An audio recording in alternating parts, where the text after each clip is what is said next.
Dance programme అయిపోయిన తర్వాత గగన్ శారద భుజంపై చెయ్యి వేసి శారద గగన్ ఇద్దరు చాలా బాధగా వెళ్తూ ఉంటారు. వాళ్ళ బాధను చూసి భూమి కూడా చాలా బాధపడుతూ ఉంటుంది. గగన్ చాలా బాధపడుతూ శారదని అక్కడి నుంచి తీసుకువెళ్తూ ఉంటాడు. తర్వాత గగన్ కారులో వెళ్ళి కూర్చొని డ్రైవర్ సీట్లో కూర్చొని ఉంటాడు. చాలా బాధపడుతూ కళ్ళు మూసుకొని ఆలోచిస్తూ చాలా బాధపడుతూ ఉంటాడు. అప్పుడే భూమి అటువైపు వాళ్ళు వెళ్తున్న వైపు చూస్తూ నిలబడి ఉంటుంది. అప్పుడే అపూర్వ భూమి దగ్గరికి వచ్చి, అమ్మ భూమి, నీకు కావాల్సినవి కవర్లో ఉన్నాయి కానీ నువ్వే తెచ్చుకోపో అని చెప్పడంతో అలాగేనని భూమి కారు దగ్గరికి వస్తుంది. రేయ్, ఆ భూమి వస్తుంది, పార్కింగ్ దగ్గర రెడీగా ఉన్నారు కదా అని అపూర్వ రౌడీలని హెచ్చరిస్తూ ఉంటుంది. మేమిక్కడ రెడీగా ఉన్నాం మేడం, పంపించేయండి అని రౌడీలు చెప్తూ ఉంటారు.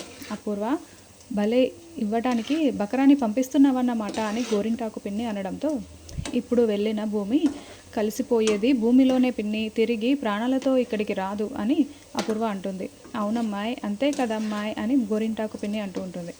భూమి కార్ దగ్గరికి వచ్చి డిక్కీ ఓపెన్ చేసి అందులో సామాన్లు తీస్తూ ఉంటే ఆ కార్కి కాస్త దూరంలో గగన్ కారులో కూర్చొని కళ్ళు మూసుకొని ఇంకా బాధపడుతూనే ఉంటాడు.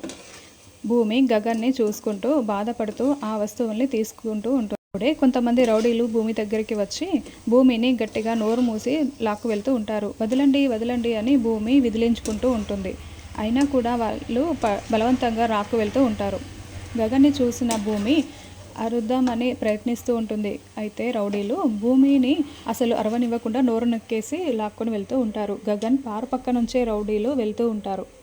అయితే గగన్ కళ్ళు మూసుకొని ఉండటం వల్ల రౌడీలు వెళ్తున్నది చూసుకోడు. రౌడీల మధ్యలో భూమిని పెట్టుకొని రౌడీలు భూమిని తీసుకొని వెళ్తూ ఉంటారు. రౌడీలు భూమి కాస్త కారు వెనక్కి వెళ్ళిన తర్వాత గగన్ కళ్ళు తెరిచి చూస్తాడు. భూమిని మాత్రం గమనించడు. అలా భూమిని చెట్లలోకి లాక్కు వెళ్తూ ఉంటారు. గగన్ కోసం భూమి అరుద్దామని ప్రయత్నిస్తూనే ఉంటుంది. గగన్ మాత్రం కళ్ళు మూసుకొని ఆలోచిస్తూనే ఉంటాడు.